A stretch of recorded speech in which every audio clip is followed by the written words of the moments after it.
presentamos Tiempo de Dios con el pastor Ezequiel Molina Hijo.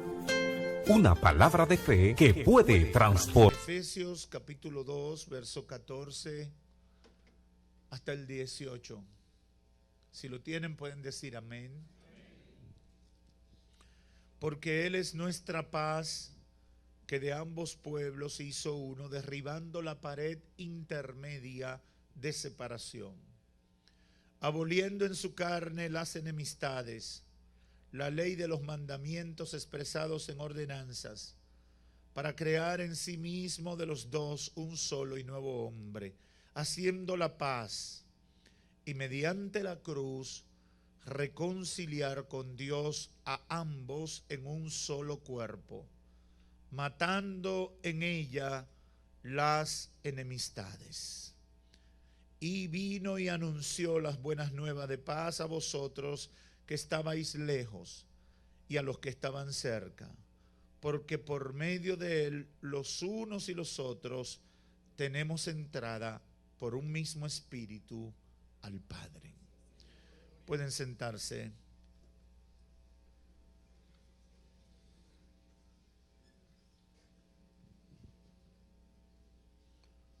Hace unos 11 años, según mis notas, prediqué una serie de mensajes titulada Los misterios del Calvario. Luego preparamos algunos programas de televisión que en fechas como esta utilizamos con ese mismo enfoque. Y hoy, después de 11 años, decidimos retomar el tema por la maravillosa oportunidad que nos brinda la tradición católica y la necesidad imperiosa de que las nuevas generaciones de cristianos conozcan aspectos importantes sobre la doctrina de la salvación.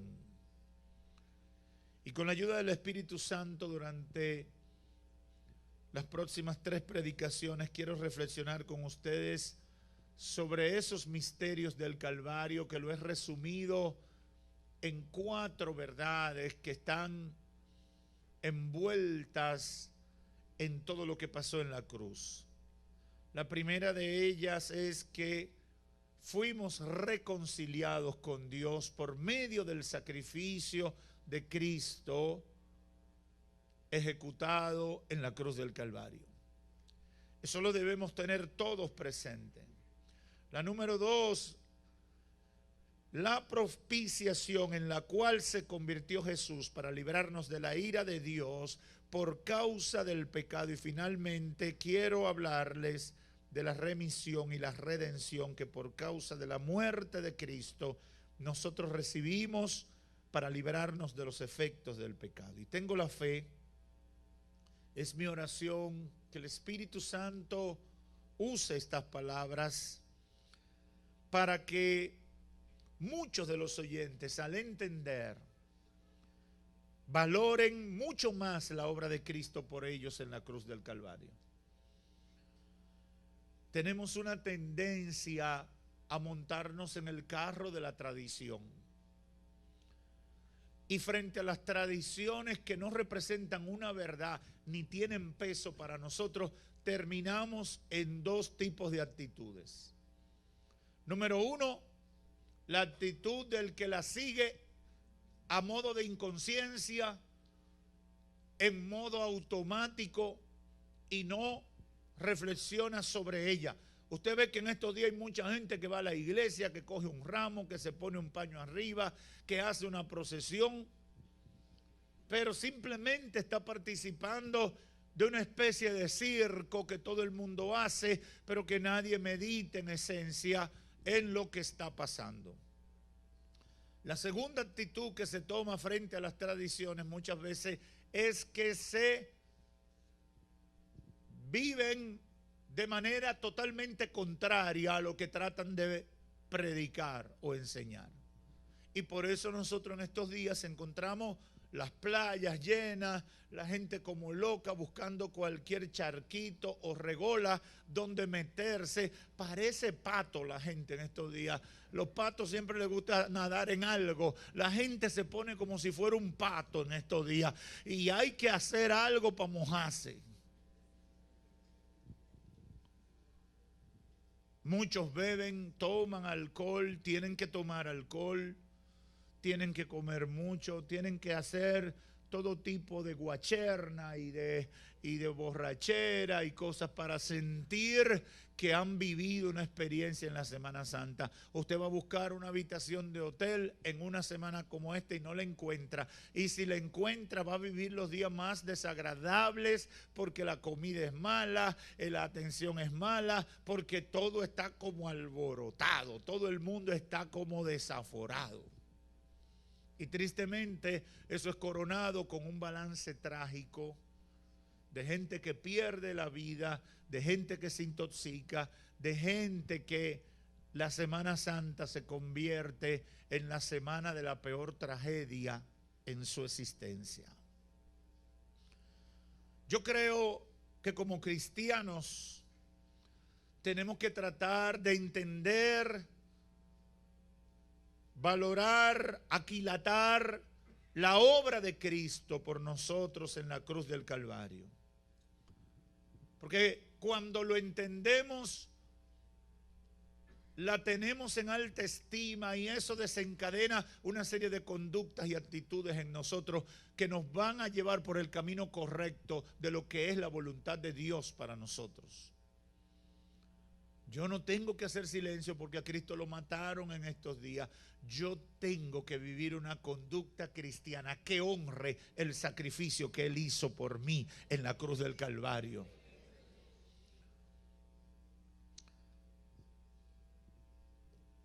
Definitivamente hay una gran necesidad de que valoremos, que entendamos la obra de Cristo en la cruz. Y es también parte de mi oración que aquellos que no han aprovechado la bendición de la muerte de Cristo en la cruz del Calvario y su posterior resurrección a partir de hoy, la aprovechen, porque es el regalo más grande que se le ha dado a la humanidad y muchos todavía no se han dado cuenta.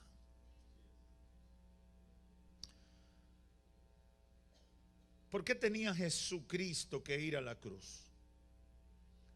¿Por qué Cristo fue crucificado? Esa pregunta parece común y corriente dentro de nuestra cultura judeo-cristiana, pero yo tengo la percepción de que una gran cantidad de cristianos no puede responderla adecuadamente. Quizás da razones muy ligeras, pero no tiene peso específico a la hora de dar la explicación que las Escrituras revelan desde el Antiguo Testamento hasta todo el Nuevo Testamento. ¿Por qué tenía Jesús que ir a la cruz? ¿Por qué Cristo fue crucificado? Yo no voy a dar un tratado de teología básica, pero yo creo que son verdades que nosotros con simpleza de palabras debemos estar capacitados para responder o para dar razón. ¿Por qué tenía Jesús que ir a la cruz? ¿Por qué fue crucificado? Lo podemos explicar a partir de la cronología de la relación de Dios con el hombre. Lo primero que pasó es que en el Edén Dios y el hombre estaban en comunión. Cuando Dios crea el hombre, lo crea en un ambiente perfecto, cómodo y con todas sus necesidades cubiertas, y tenía una relación perfecta con el hombre. El hombre desobedeció y es lo segundo que pasa, y por causa del pecado se da la caída. Cuando el hombre peca contra Dios, Dios y el hombre se separan el uno del otro. El pecado hace separación entre Dios y el hombre.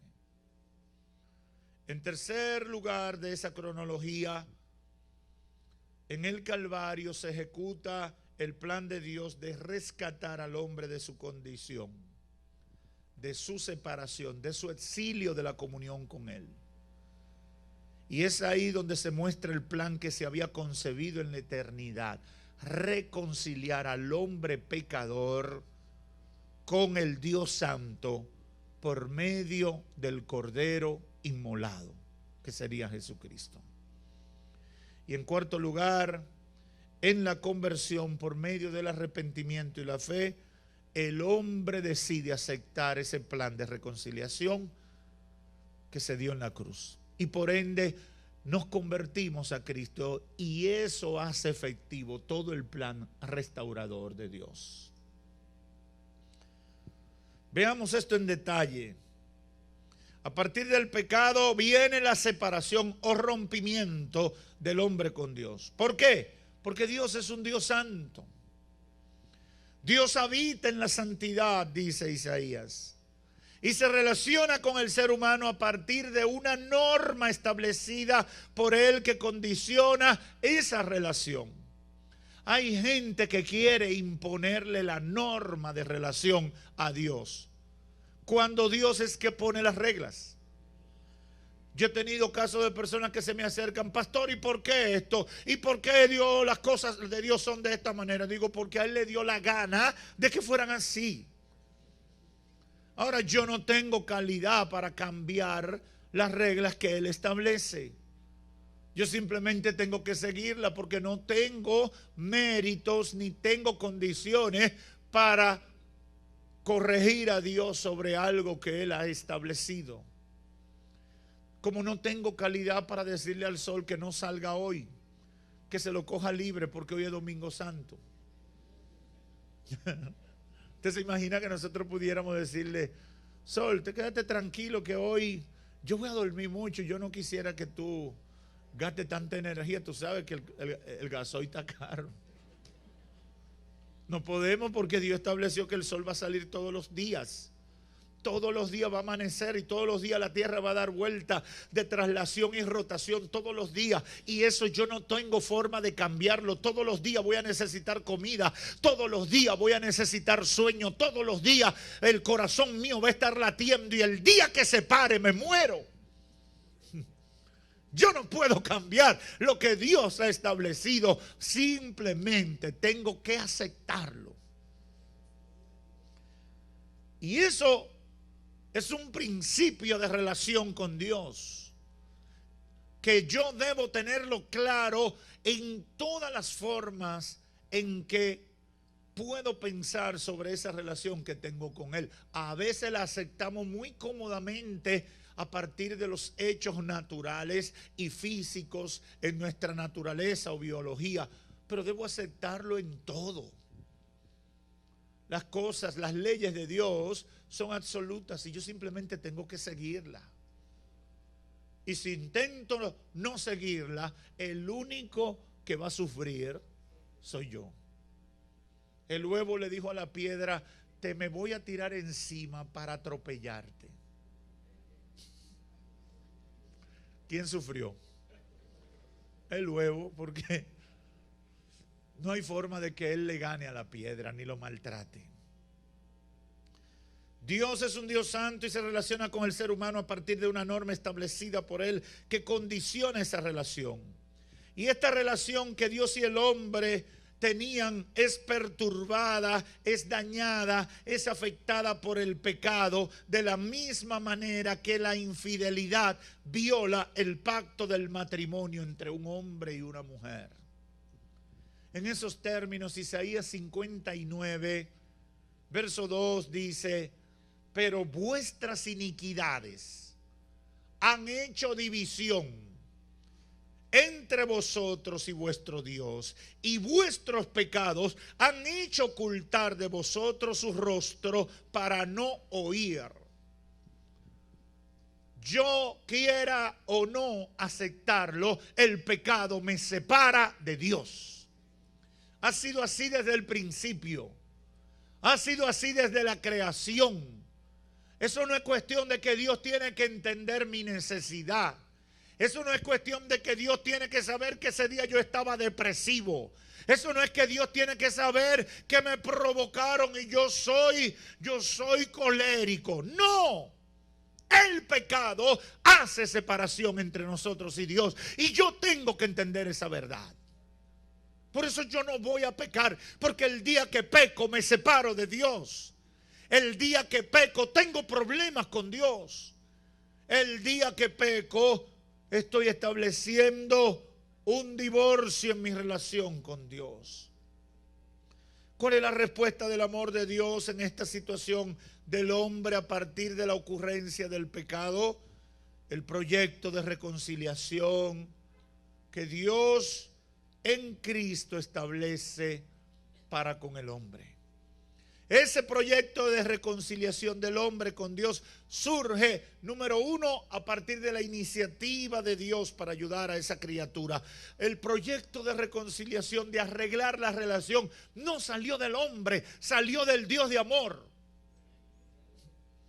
Es Dios que toma la iniciativa de arreglarse con nosotros.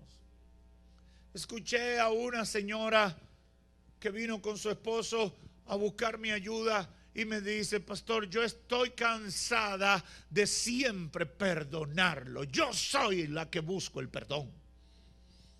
Él nunca busca el perdón. Y yo le dije: bendita sea entonces. Porque mientras haya alguien que busque o tome la iniciativa para reconciliar, siempre habrá reconciliación. Si no hay nadie, entonces las cosas no van a prosperar. Dios tomó la iniciativa de reconciliar al hombre consigo mismo. Y por eso Pablo en 2 de Corintios 5, 18 al 19 lo declara, y aunque lo leemos, muchas veces no lo entendemos. Y dice: y todo esto proviene de Dios, quien nos reconcilió consigo mismo por medio de Cristo y nos dio el ministerio de la reconciliación. Que Dios estaba en Cristo reconciliando consigo al mundo, no tomándole en cuenta a los hombres sus pecados. Y a nosotros nos encargó la palabra de la reconciliación. ¿Qué significa entonces reconciliación? En el Antiguo Testamento aparece una palabra hebrea llamada kapar, que es traducida como reconciliación. Y en esencia esa palabra significa cubrir algo. También se traduce como expiación. Pero en el Nuevo Testamento aparece la palabra griega ayazo, que también se traduce como reconciliación, pero esta significa, y me gusta, porque en el Nuevo Testamento es que se detalla la obra de Cristo en la cruz por nosotros. Y aquí esta palabra significa cambiar una enemistad por una amistad. Ayer yo recordaba con unos hermanos un acto de los niños de mi época. Cuando tenían alguna diferencia, decían: enemiguito y no me hable. Y usaban el dedo meñique. Y yo le decía a unos hermanos ayer, digo, las cosas de los niños de ese tiempo son increíbles, porque yo me recuerdo que yo tenía un amigo, muy amigo, era mi pana full, y jugábamos en pareja, la pelota, la vitilla, éramos un equipo. Siempre se jugaban 2 para 2 y cosas así. Y yo me recuerdo que nos pusimos enemigos por una diferencia. Algo pasó y nos pusimos enemiguitos y no me hable. Pero nosotros éramos la pareja que jugábamos juntos. Los que enfrentábamos a los demás en el juego de pelota, un juego que ya no se hace porque era prototipo de la pobreza de esos tiempos, el cepillo. Yo no sé si alguien llegó a ver eso. Poníamos un blog y le dábamos así y esa pelota salía como una cosa loca. Pero nosotros jugábamos y éramos felices. La pelota no se salía, se mantenía en un espacio. Pero yo recuerdo que nosotros, estando enemigos, terminábamos jugando en pareja. Qué cosa más loca, ¿verdad? Porque si está enemigo, enemigo está. Pero nosotros éramos unos enemigos raros.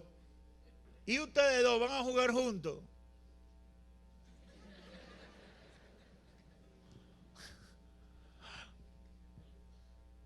realmente había la actitud, el deseo de la reconciliación. Aunque el orgullo muchas veces te limita, te cohíbe, te impide encontrar o alcanzar la reconciliación. Pablo dice que Dios es el que genera el proyecto de reconciliación del hombre consigo mismo. Es de parte de Dios que sale el proyecto, la iniciativa. El hombre se encargó de dañarlo. Y Dios, por medio de Cristo, articula el proyecto de la reconciliación. Eso es maravilloso. Y cuando uno entiende a plenitud esa realidad, uno ama más a Dios. Porque uno dice, Dios mío, tú me amas tanto, tú nos amas tanto, que aún habiendo sido nosotros los culpables del desastre, tú eres el que te encargaste de buscar la vía para que las cosas se arreglaran. Quiero hacer algunas aplicaciones a partir de todo esto, que como idea central quiero que se quede en la mente y el corazón de todos ustedes. Número uno, en la cruz del Calvario Dios estaba en primer lugar reconciliando al mundo consigo mismo por medio de Cristo, y a partir de eso, ahora nosotros y todos los que vinieron después de la cita en la cruz, por medio de Cristo, tenemos la oportunidad de reconciliarnos con Dios. Yo no sé si lo dije muy rápido, pero te lo repito. Reconciliando al mundo consigo mismo por medio de Cristo fue lo que pasó allá en la cruz del Calvario. Dios tomó esa iniciativa. Y a partir de eso, ahora nosotros y todos los que han venido y vendrán después de la cita en la cruz, también tendrán la oportunidad de ser reconciliados con Dios. Debemos reconciliarnos con Dios por medio de Cristo. Porque Dios ya lo hizo, puso su parte, y por eso Pablo en el verso 20 de 2 Corintios 5 dice, así que somos embajadores en nombre de Cristo, como si Dios rogase por medio de nosotros. Os rogamos en nombre de Cristo, reconciliaos con Dios. Y la última parte del verso 19 dice, nos dio el ministerio de reconciliación. ¿En qué se traduce eso? Yo que he sido beneficiado con ese plan de Dios que pasa por alto, que cambia la enemistad en una amistad por medio de Cristo, yo soy el encargado de proclamar esa maravillosa bendición de que Cristo vino a reconciliarnos con Dios. Somos embajadores, dice. Somos asignados, nos han asignado el ministerio de la reconciliación. Usted sabe que hay mucha gente que cree que Dios no los va a perdonar nunca por lo que ellos han hecho. Usted sabe que hay gente sumergida en los vicios, gente sumergida en la maldad, gente que hace toda clase de cosas malas porque ellos están convencidos de que no hay manera que la vida de ellos cambie. Yo he hablado y he tratado con mucha gente en esas condiciones. A veces tú ves una fachada en su rostro como que todo está bien. A veces los ves envueltos en una actividad maligna o en una actividad atropellante contra sus seres queridos, contra sus iguales. Y tú dices, ese no tiene corazón. Esa persona no tuvo una madre. Esa persona no cree en Dios. Pero lo que está pasando es que en el fondo de esa persona Satanás le vendió la idea de que nada puede pasar para que ellos puedan alcanzar salvación y perdón de sus pecados, y se sumergen en la maldad. Y por eso Pablo dice, escribiendo a los Corintios, a nosotros que somos los que nos hemos beneficiado del plan de reconciliación, nos ha dado Dios el ministerio de la reconciliación. Y por eso tú y yo tenemos que decirle a la gente, Jesucristo es el salvoconducto para tú acercarte a Dios. Él es el camino, Él es la verdad, Él es la vida, Él es el que te da chance. Por medio de Él Dios te recibe. Cuando lo declaras Salvador de tu vida, Él te perdona tus pecados. Su sangre fue derramada para limpiar tu maldad. Puedes tener esperanza. Aleluya. Pero a nosotros nos han dado el ministerio de la reconciliación. En estos días no es para sufrir la cruz. En estos días no es para sufrir la corona de espinas. En estos días no es para sufrir las heridas que los verdugos romanos le produjeron. En estos días es para decirle a la gente, todo eso pasó, todo eso ocurrió, todo eso tuvo que ser así para que tú y yo podamos hoy acercarnos a Dios y recibir la reconciliación con Él. Aleluya. A nosotros nos han dado el ministerio de la reconciliación. La asignación divina de comunicar que Dios en Cristo ha creado la condición para que yo no viva en el pecado, sino que me acerque a Él. En segundo lugar, el proyecto de reconciliación de Dios con el hombre no era una tarea fácil, porque Él mismo implicaba superar el daño que el pecado había producido en la relación de Dios-hombre. Y el pecado había generado una sentencia de la ira de Dios contra el hombre, y la justicia divina estaba demandando muerte. No era fácil el proyecto de reconciliación porque se creó un daño. Hay cosas que tú quisieras arreglarlas. Hay relaciones que a veces tú quieres arreglarlas. Pero hay un daño que se hizo. Hay un daño. Una vez, hace quizás un año o dos, una persona había tenido un problema con su pareja y discutieron. No sé si fue que hubo un acto de infidelidad, no entiendo. Fue un arranque de celos, una manifestación de celos, algo bien fuerte. Y la persona buscó mi consejo y me dice, pastor, tengo un problema y yo necesito que usted me ayude. Y yo le dije, ¿cómo te puedo ayudar? Me dice, yo estoy muy arrepentido de lo que hice. Me siento muy mal por lo que hice. He hecho algo terrible, pero el problema es que lo publiqué en las redes sociales. Y yo quisiera recogerlo, pero ya no puedo. Yo necesito que usted me ayude. Yo le dije, lo único que te puedo ayudar es a orar, porque tú acabas de producir un daño que estará flotando en las redes sociales. Hay algunos expertos que logran recoger mucho, pero siempre queda algo. Hay daños que se hacen que a veces el problema no es tanto el perdón ni el acto mismo de reconciliación, sino es restaurar lo que se ha dañado.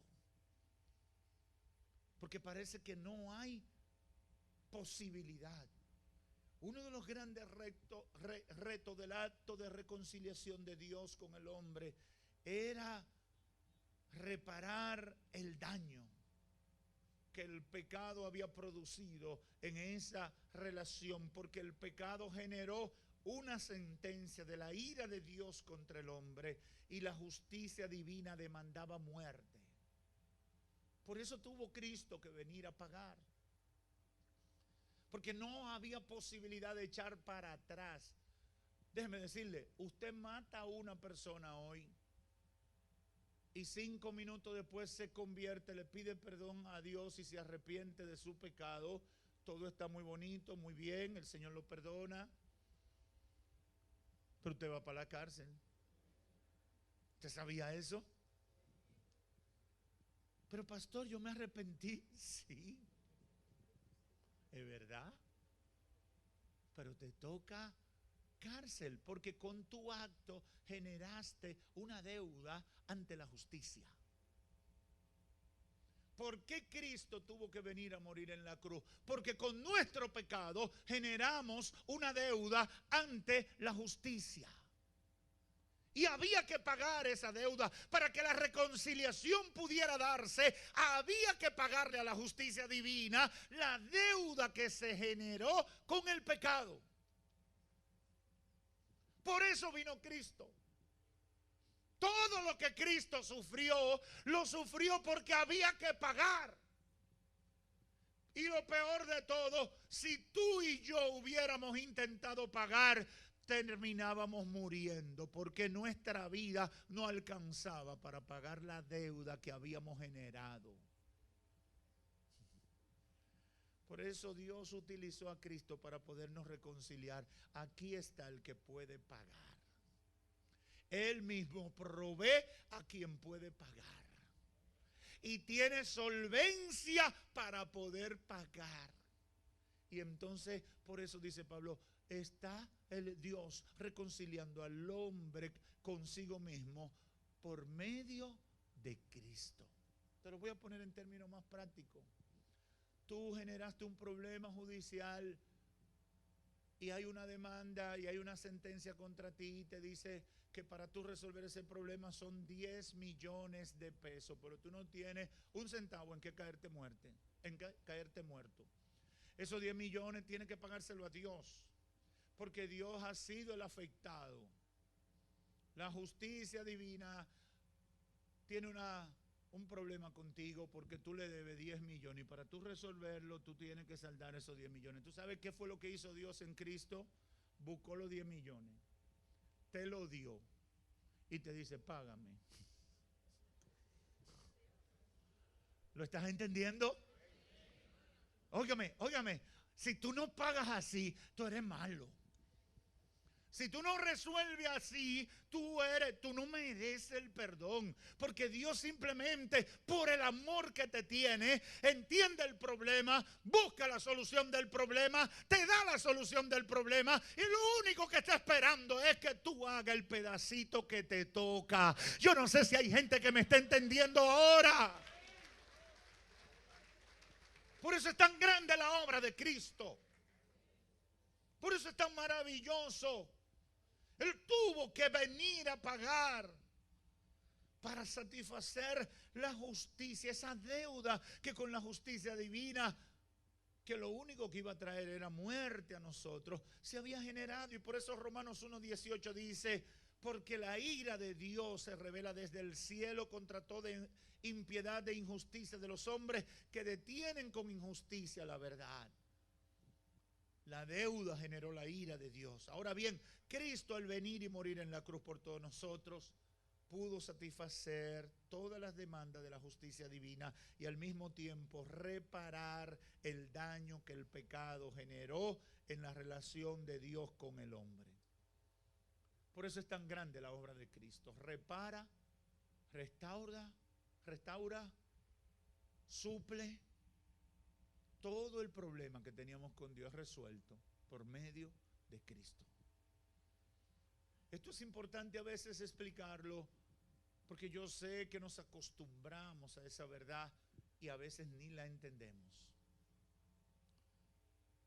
Finalmente, todo lo que acabamos de explicar en palabras sencillas y hemos tratado de ser entendible, es lo que yo llamo uno de los grandes misterios del Calvario.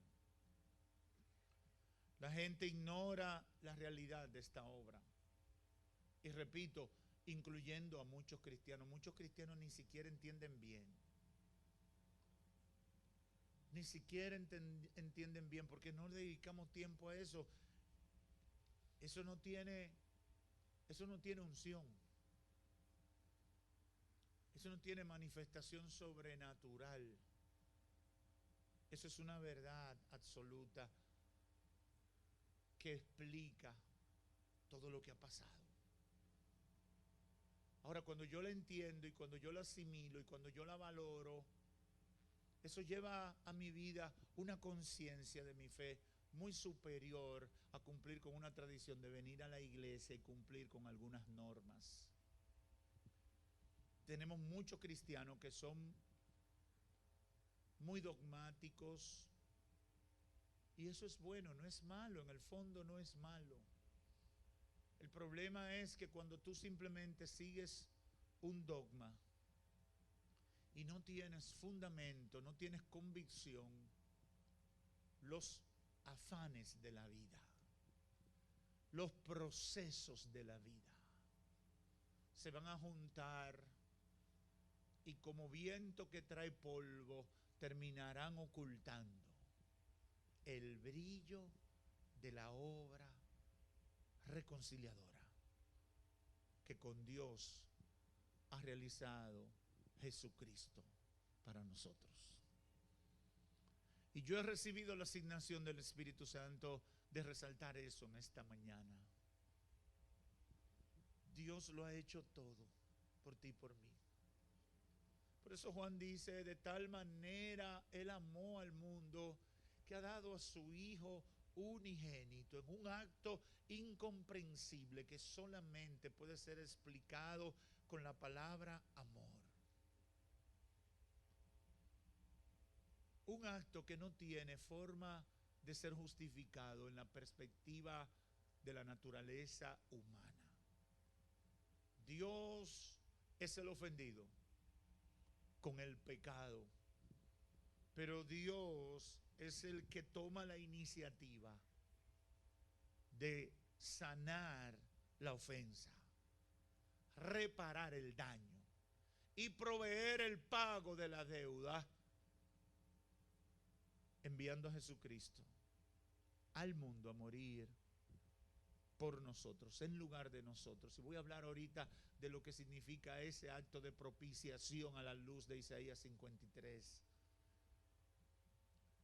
En Cristo cargó todo el pecado de nosotros para darnos a nosotros la reconciliación con Dios y que nosotros nos convirtamos en pregoneros de la reconciliación. Muchos ignoran esta realidad, a otros les resulta difícil entenderla y por eso hay muchos que no la aprovechan y terminan en muchos casos otros rechazándola sin mostrar preocupación por lo que pudiera significar o lo que resultaría de esa decisión. Mi consejo final es que el mensaje es claro. En la cruz del Calvario Dios estaba reconciliando al mundo con Él. Al ser humano lo estaba reconciliando con Él y su santidad. Ese ser humano que había caído, ese ser humano que lo estropeó todo, Dios en la cruz lo estaba reconciliando. Y a partir de esa obra de amor, lo único que Dios espera es que los seres humanos reaccionen y aprovechen el regalo. Imagínate que le debes 5 millones de pesos a un banco y de repente el banco publica un anuncio en el diario de mayor circulación donde informa de un plan que lo único que necesitas es entenderlo para que te exoneren del pago de los 5 millones. En el anuncio dice, todos los que deben 5 millones, preséntense en la próxima semana a la oficina más cercana del banco, llenen el formulario C4, fírmenlo y dejen una copia de su cédula y su deuda de 5 millones será perdonada. ¿Qué usted cree que debe hacer todo el que debe 5 millones? No, pero yo le pregunto en serio, ¿qué usted cree que debe hacer? Debe ponerse a pensar, bueno, yo voy a ver. ¿Qué usted cree que debe hacer el que debe los 5 millones? Mire, hasta en pantaloncito corto, debe salir a la mayor brevedad, corriendo hacia el banco. ¿Qué es lo que hay que hacer para yo salir de este lío? ¿Por qué? Porque a quien yo le debo Él me ha ofrecido perdonar mi deuda. Eso es lo que ha hecho Dios por medio de Jesucristo. Eso es lo que ha hecho Dios. Ha publicado la reconciliación. Y te dice, tus pecados son perdonados. Tus pecados ya no van a tener peso. Ya he provisto el perdón, he provisto el pago, he provisto la restauración. Lo único que tienes que venir es hacer lo que te pido. No te cuesta dinero, solo un poquito de esfuerzo, una disposición para ver si es verdad que te lo mereces. Porque hay gente que quiere que le den la bendición y lo muevan. Le den la comida, se la cocinen, se la compren, se la echen en la boca y después le muevan. Para ellos entonces decir, ya comí, ya me ayudaste. No, el Señor espera que tú hagas tu parte. El Señor quiere que tú hagas lo que te toca. Amigo, amiga que estás aquí, el Señor espera que tú aproveches ese anuncio que Él ha hecho. Esta semana no es para nada de lo que la gente dice, ni la publicidad dice. Esta semana es el anuncio. Un anuncio que siempre se está publicando. Pero que la tradición en esta semana es que piensen eso. Es un anuncio que dice, aprovecha. Porque hay una fecha en que el anuncio desaparecerá. Y de repente nadie encontrará la oferta. Y la gente después querrá buscar un periódico viejo para ver la oferta. Pero ya la oferta habrá pasado. Por eso el tiempo aceptable es ahora que puedes. Ahora que la oferta está vigente, ahora que el perdonador, el proveedor de la bendición te está diciendo, ahora puedes. Dios ha reconciliado por medio de Cristo al hombre con Él. Y eso pasó en la cruz del Calvario. Ese es uno de los misterios del Calvario que debe estar claro en mi mente y en mi corazón. Yo estoy aquí porque Dios me reconcilió consigo mismo por medio de Cristo. El día que acepté a Jesucristo y le dije, te declaro mi Señor y mi Salvador, ese día tomó efecto esa obra que Dios había organizado para beneficiarme. Y por eso me puedo acercar confiadamente al trono de la gracia y de la misericordia para alcanzar el oportuno socorro. No es tan sencillo, no es tan fácil, no ha sido tan simple. La gente cree que ha sido simple. No, esto ha sido peleado. Esto ha sido trabajado. Léase Isaías 53 para que vea cuánto dolor, cuánto se ha sufrido, cuánto tuvo que pasar el Señor para poder darnos este privilegio. ¿Qué debemos nosotros hacer? Aprovecharlo. Amigo, aprovéchalo. El banco no te va a perdonar la deuda por buena paga. Tampoco por tu buena reputación. Porque tú le debes. Es un acto de favor y gracia. Y lo único que espera es tu diligencia para que lo aproveches. Dios es el banco. Jesucristo es el recurso plan. Y la decisión de convertirte y aceptar a Jesucristo como Salvador y Señor de tu vida es el trámite que tú debes seguir para recibir el beneficio. Conviértete a Cristo ahora, porque Dios en el Calvario nos ha dado la reconciliación. Hermano, promueve, proclama que Dios ha reconciliado al hombre consigo mismo por medio de Cristo. Vamos a darle esperanza a la gente. Hay gente que está llevándoselo el diablo porque creen que solo el diablo le pertenece. Termino con esta anécdota. Creo que predicando en Santo Domingo la conté esta semana. Una mujer me escribió, no sé su nombre, a mi teléfono de WhatsApp y me escribe: pastor, he pecado tantas veces, le he fallado a Dios tantas veces que ya yo creo que Dios no me va a perdonar. Me siento tan mal. ¿Qué usted cree que va a pasar conmigo? Y usted piensa que cosas como esas no ocurren, pero yo le estoy hablando, yo se lo puedo buscar en mi teléfono. Así mismo me escribió: yo le he fallado tantas veces a Dios, yo lo he dañado tantas veces que yo creo que ya Dios no me va a perdonar, que yo estoy fuera de toda oportunidad. Y el Espíritu Santo me dio palabra para esa mujer, que sin conocer su nombre le escribí: mientras esté viva y Cristo no haya levantado su iglesia, la gracia de Dios está fluyendo para tu vida. La gracia de Dios está fluyendo para tu salvación. Lo que tienes es que tomar la decisión antes que sea tarde y con firmeza decidir: te seré fiel, Señor. Te voy a seguir. Porque puedes ser sorprendido, sorprendida por esa necedad de vivir de espalda al Señor. Amigo, amiga, conviértete a Cristo. Hermano que estás descuidado, actívate, avívate. No desperdicie esa bendición que se conquistó en el Calvario. Que Dios te bendiga. Hemos